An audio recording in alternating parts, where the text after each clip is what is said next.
Welcome, everyone, to episode 6 of The Lineup. Alongside Joel Pelachik, I'm Jake Bowen and Joel. We've got a packed 30-minute show detailing everything from the NFL, college football, playing some roulette, and then finishing off in the World Series. So without further ado, let's start in the NFL. We're going to recap a couple of games. The first will start in the Steel City, where the Packers took down the Steelers 35-25. Joel, your instant thoughts? I just want to paint a picture of this game for you, Jake. The Packers visit Aaron Rodgers in the Steel City, fourth quarter. Aaron Rodgers is the quarterback that uses the silent count as Go Pack Go reigns over Pittsburgh. Just an incredible scene here. But my biggest takeaway is the Steelers were undisciplined, especially in the second half. That defense did not play the ball well. They gave up a lot of big plays. One that comes to mind is that 3rd and 5 lob beginning of the third quarter to Tucker Kraft, really a momentum changer, and they just played the ball horribly, and you add on some missed tackles. The highest paid defense in the NFL is not playing like it. Yeah, well, they're also going up against Jordan Love, one of the best quarterbacks in the National Football League. 360 yards, 3 touchdowns. Green Bay has a top 10 offense in the league. They also have a top 10 defense. We'll get to that in a little bit. But Green Bay in this game, yes, it was the Steelers' defense, right? Highest paid defense. You definitely want to see them give up less than 35 points per game. But do not sleep on the Packers' offense. Right, absolutely. I mean, 20 consecutive completions. That ties a franchise record set by Brett Favre. Not even Aaron Rodgers himself could do that in Green Bay. Jordan Love is really blossoming, into his style of play. He's taking care of the football, no turnovers in this game. He's playing as well as anybody in football right now. And I think when he plays well, Green Bay is arguably the team to beat in the NFL. If not the NFL, then the NFC. 5-1-1. I know they had that loss to the Browns earlier in the season. That's something obviously you don't want to see. But every good team is going to have that, and they've got the defense. Micah Parsons, Rashawn Gary, Quay Walker, this huge just superstar defensive line that's really coming to play, and they came to play in this one. That defensive line, I mean, they just harass offenses. The Steelers went 1 for 10 on third down. You're not going to win a game with a stat like that. Rashawn Gary, you mentioned, he had 2 sacks on the day. And, of course, Micah Parsons, he had 1. He had to get in on the fun. They just made Rodgers' day terrible. Yeah, but Aaron Rodgers was able to hang in. 25 points out of garbage touchdown at the end. But Rodgers and Metcalf, since coming to Pittsburgh, have really shown that they can still compete at a high level. And, Pittsburgh, people thought it would be the laughingstock, retirement home, they called it. But Aaron Rodgers and DK Metcalf, that connection is more relevant than ever, and they're 4-3. Right. Aaron Rodgers is the oldest player in the National Football League, and he may have had a tough day with the pressure, but as you said, he played fine. And I think he has exceeded expectations. He had that stint with the Jets, did not go as planned. He's been playing really well in Pittsburgh. And another guy that I like, Jaylen Warren, that young running back, he is just gritty, he is physical, and he falls forward for extra yardage. Just really a guy that you can rally around on that offense. Well, falling forward to our next matchup at Arrowhead, the Kansas City Chiefs take down the Washington Commanders on Monday Night Football 35-7. And Joel, this game was 7-7 at halftime in the first half. Mahomes had 2 interceptions. The Commanders had an interception and a turnover on down, so it was really back and forth, a defensive effort. But the Chiefs made halftime adjustments, and the Commanders didn't.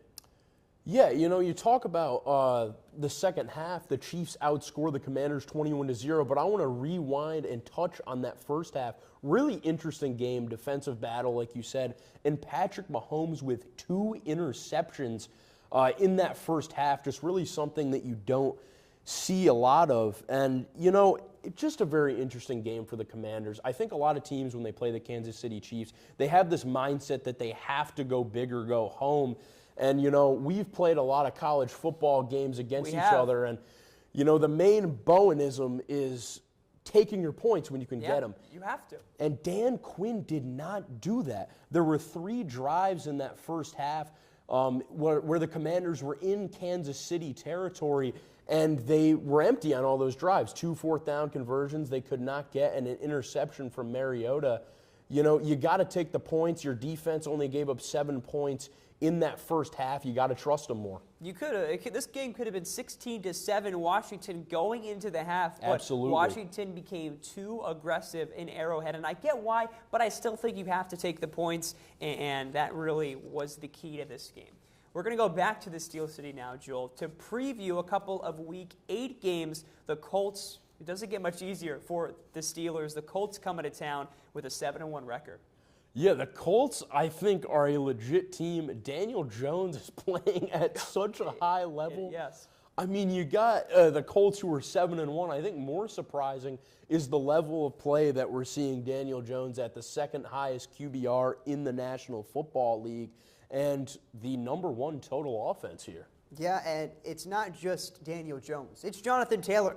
#1 in the NFL in rushing yards with 850. I think he has 75 more yards than #2 in that category. You mentioned Daniel Jones. I mean, he's playing unbelievable. I remember that when Brian Dable would put him in on defense when he was the laughingstock of the New York Giants. And look, he's revolutionized his career. He's turned it around, and he's really brushing that New York career aside because it's a brand new start for Daniel Jones. And he's just someone who's going out, slinging the football, not really worrying about what tomorrow will bring. And because of that, the Colts have only lost 1 game.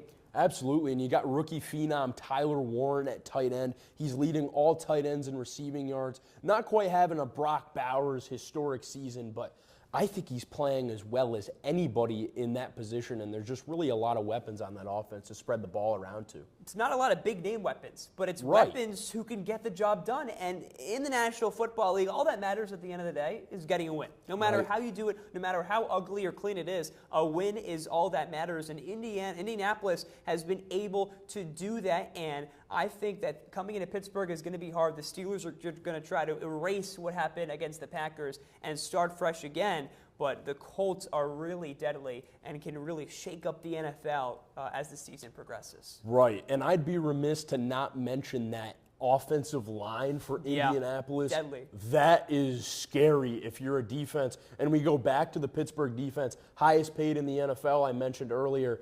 They're not playing like it. They've given up 30 points in 4 of the 7 games. They really got to tighten up the screws if they want to have a chance against Indianapolis.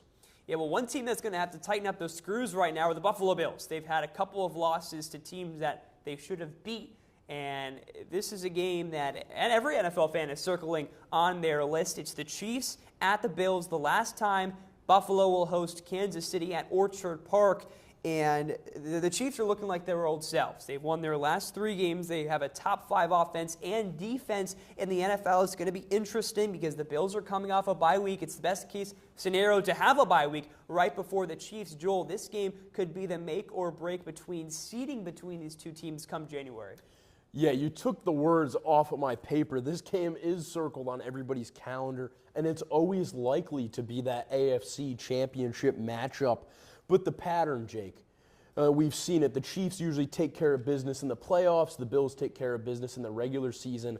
I think that could flip, at least in the regular season. The Bills have been too inconsistent. A 10-point loss to the Atlanta Falcons. I just trust the Chiefs more. They started off a little rocky, 2-3, but they've been great as of late, and I think they come into Buffalo, and I expect them to get this win. Yeah, I think the advantage will be a slight to Buffalo because they're home and because they have that bye week aspect. Getting 2 weeks to prepare for a team versus 1 is huge in the NFL. Buffalo, 3rd best offense, Chiefs, 4th best defense, and it's really going to be a battle once again between Patrick Mahomes and Josh Allen. Yeah, and that's a great point with the bye week, and they also had that huge win against the Panthers, 40-9. So, they've had a lot of time to correct mistakes, and it'll be interesting. I think it's all about mindset for the Bills. It's how you come out against this team, and I expect both teams to be hungry. I think we're in for another all-time classic between these two squads. Yeah, I think both teams will be hungry, and a couple of hungry teams that played over the weekend in college football. We've got that up for you next on the lineup. Stay with us. Don't go anywhere.